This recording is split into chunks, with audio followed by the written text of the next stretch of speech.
Assalamualaikum warahmatullahi wabarakatuh. Alhamdulillahirabbil alamin. Allahumma sholli ala Muhammad wa ala ali Muhammad. Baiklah, sebelum memulai pembelajaran kita pada hari ini, ada baiknya agar lebih diberkahi oleh Allah Subhanahu wa taala. Marilah kita mulai dengan membaca doa. Berdoa dimulai. Alhamdulillah, berdoa selesai. Nah, sebelum memulai pembelajaran, ada baiknya adik-adik semuanya mempersiapkan diri dulu ya, baik itu dalam segi fisik maupun psikis adik-adik. Dan untuk kehadirannya, saya ambil absen melalui Google Form ini ya. Jadi, untuk yang tidak mengisi Google Form, saya anggap tidak hadir pada pembelajaran. Adapun tujuan pembelajaran kita pada sejarah kebudayaan Islam pada hari ini, yakni yang pertama, siswa mampu membiasakan sikap spiritual yang dicontohkan oleh Nabi Muhammad dalam berdakwah. Yang kedua, siswa mampu menggali hikmah serta nilai-nilai dan perilaku mulia Nabi Muhammad SAW. Dan yang ketiga, peserta didik mampu memahami proses dakwah Nabi Muhammad SAW. Nah, sebelumnya Ibu mau tanya kepada adik-adik semuanya.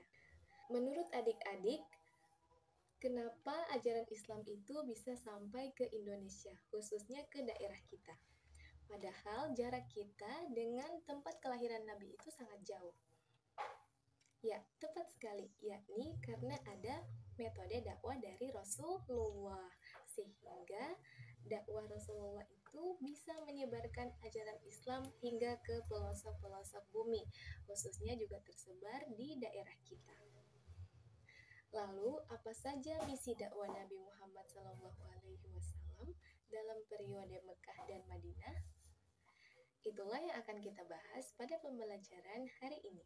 Di saat beliau berdiam diri di Gua Hira, tanggal 17 Ramadan tahun 611 Masehi, malaikat Jibril muncul di hadapannya, menyampaikan wahyu Allah yang pertama. Ada yang tahu wahyu tersebut apa? Ya, benar sekali, yakni Quran Surah Al-Alaq ayat 1 sampai 5. Mari kita baca bersama-sama ya. Bismillahirrahmanirrahim. Iqra bismi rabbikal ladzi khalaq. Khalaqal insana min 'alaq. Iqra wa rabbukal akram. Alladzi 'allama bil qalam. 'Allamal insana ma lam ya'lam. Ya, itulah Quran Surah Al-Alaq ayat 1 sampai 5 yang merupakan wahyu pertama yang diturunkan oleh Allah Subhanahu wa taala kepada Nabi Muhammad SAW melalui perantara malaikat Jibril. Dan dengan turunnya wahyu pertama yakni Quran Surah Al-Alaq ayat 1 sampai 5, maka saat itulah Rasulullah SAW memulai perjalanan dakwahnya. Tetapi langkah pertama yang beliau ambil adalah berdakwah secara sembunyi-sembunyi atau berdakwah secara diam-diam.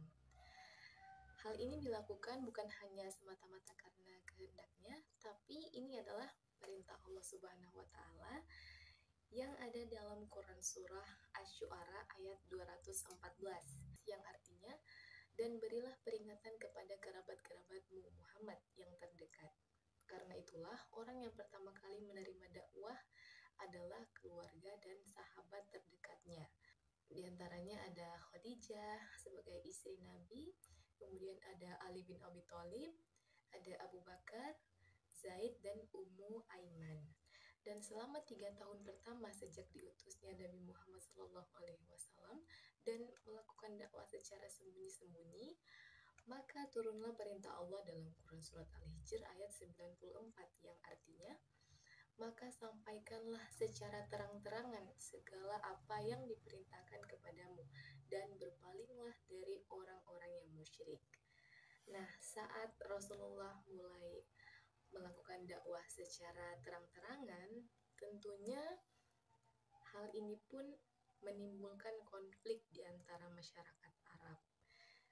Seperti kaum Quraisy yang melakukan tekanan-tekanan bahkan penyiksaan terhadap beberapa pengikut Nabi yang baru masuk Islam. Nah, karena hal inilah maka Nabi Muhammad SAW membuat strategi Strategi yang pertama, Nabi Shallallahu Alaihi Wasallam hijrah ke Habsyi.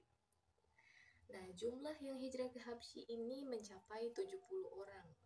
Di antaranya adalah Utsman bin Affan dan istrinya Ruqayyah, putri Nabi Muhammad SAW. Kemudian ada Zubair bin Awam, ada Abdurrahman bin Auf, Ja'far bin Abi Thalib, dan lain-lainnya. Mereka melakukan hijrah untuk mengamankan agama yang baru mereka anut. Kemudian yang kedua, strategi dakwah Nabi Muhammad secara terang-terangan, yakni beliau pergi ke Thaif. Nah, saat beliau pergi ke Thaif ini, Nabi berharap bahwa dakwahnya akan diterima oleh masyarakat Thaif. Akan tetapi harapan tersebut tidak menjadi kenyataan. Bahkan beliau diusir dan dihina dengan cara-cara yang tidak manusiawi. Bahkan sampai malaikat itu sangat murka dengan penduduk Thaif tersebut, hingga malaikat berkata bahwasanya jika seandainya saja Nabi Muhammad itu menengadahkan tangan seraya meminta, "Ya Allah, hukumlah kaum tersebut," maka tentulah kami malaikat ini akan menimpakan 2 gunung yang ada di depan mereka ini ke penduduk yang ada di kota tersebut. Tapi alhamdulillah dengan ketulusan hati dan kemuliaan beliau, maka beliau menolak tawaran dari malaikat untuk menghukum penduduk-penduduk yang ada di kota Thaif. Bahkan beliau itu sampai dilempari dengan batu hingga berdarah-darah, namun beliau tetap berdoa dan berharap bahwasanya semoga ada di antara mereka itu yang menjadi pengikut-pengikut dalam ajaran agama Allah. Ya, jadi sangat mulia ya perjuangan dakwah Nabi. Meskipun sudah disakiti, dilempari dengan batu, sampai berdarah-darah, tapi Nabi Muhammad tetap mendoakan kebaikan bagi penduduk negeri Thaif tersebut. Strategi dakwah yang ketiga yaitu perjanjian Aqobah. Jadi perjanjian Aqobah ini terjadi karena penerimaan masyarakat Yastrib terhadap misi yang disampaikan Nabi Muhammad SAW dalam menyampaikan ajaran Islam. Jadi pada saat itu masyarakat Yastrib itu menerima dengan baik karena pada saat yang bersamaan mereka juga sedang melakukan ibadah haji. Nah, bertemulah dengan Nabi Muhammad SAW dan Nabi pun menyampaikan ajaran-ajaran agama Islam. Dan perjanjian Aqobah 1 ini terjadi pada tahun 621 Masehi. Nah, isi dari perjanjian Aqobah 1 itu, mereka mengundang Nabi dan para pengikutnya datang dan tinggal di kota mereka, dan bahkan menjadikan Nabi sebagai penengah dan juru damai dalam pertikaian-pertikaian yang terjadi di antara mereka. Mereka juga mengatakan bahwa mereka sanggup dalam membela Nabi serta para pengikutnya. Jadi mereka menawarkan kepada Nabi Muhammad untuk dapat tinggal di kota mereka, di kota masyarakat Yastrib. Dan masyarakat Yastrib di sana sangat siap untuk bisa membela dan melindungi Rasulullah Shallallahu Alaihi Wasallam. Nah, setelah mempelajari tentang periode dakwah Nabi di Mekah, tentunya sudah terbayangkan di benak kita bahwasanya perjuangan Rasulullah itu sangat-sangat luar biasa sampai berdarah-darah hanya untuk menyebarkan ajaran agama Islam yang sampai dengan saat ini masih kita rasakan kenikmatan dari agama Islam tersebut. Ya, kemudian lanjut kepada dakwah Nabi periode Madinah. Dalam dakwah Nabi di periode Madinah, Nabi Muhammad fokus untuk pembentukan masyarakat Islam yang kuat dan adil. Jadi pada periode dakwah Nabi di Madinah ini, Nabi Muhammad itu fokus untuk pembentukan karakter masyarakat yang kuat. Nah, beliau juga memimpin peperangan untuk membela kebenaran dan keadilan.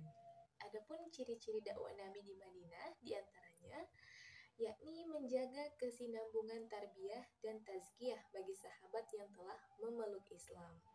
Yang kedua, mendirikan daulah Islamiyah atau kepemimpinan Islamiyah, adanya keseriusan untuk menerapkan hukum syariat. Nah, jadi Nabi Muhammad beserta para sahabatnya, para pengikutnya berusaha untuk menegakkan atau menerapkan hukum syariat atau hukum Allah. Yang ketiga, Nabi Muhammad mengajarkan untuk hidup berdampingan dengan agama lain, yakni tidak membeda-bedakan perlakuan kita kepada mana yang muslim dan mana yang non-muslim. Sehingga dengan penerapan seperti itulah maka akan tercipta kehidupan yang rukun dan aman di dalam kehidupan bermasyarakat. Kemudian yang keempat, menghadapi secara tegas pihak yang memilih perang. Nah, jadi Nabi Muhammad ini sangat tegas sekali ya dalam memilih pihak untuk berperang. Kemudian yang kelima, merealisasikan Universitas Dakwah Islam melalui surat, mengirim duta, mengirim rombongan, dan menerima utusan yang datang. Jadi seperti itulah ciri-ciri dakwah Nabi di Madinah. Nabi Muhammad fokus kepada pembentukan karakter masyarakat, serta fokus untuk membangun masyarakat yang kuat serta adil. Maka dalam penyebaran ajaran agama Islam ini, maka dakwah Nabi sukses menyebar ke berbagai penjuru Arab. Beliau juga mengirim utusan untuk mengajak raja-raja dan pemimpin-pemimpin negara untuk memeluk Islam. Nah, jadi seperti itulah periode dakwah Nabi di Mekah dan di Madinah.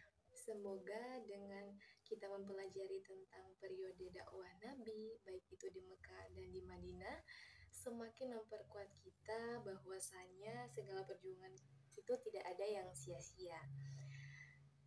Dan semoga juga bisa menambah kecintaan kita terhadap Nabi Muhammad serta bisa menjaga ajaran agama Islam ini. Nah, bagaimana adik-adik terkait penjelasan materi yang telah Ibu sampaikan? Apakah adik-adik sudah paham? Ya, alhamdulillah sudah paham ya.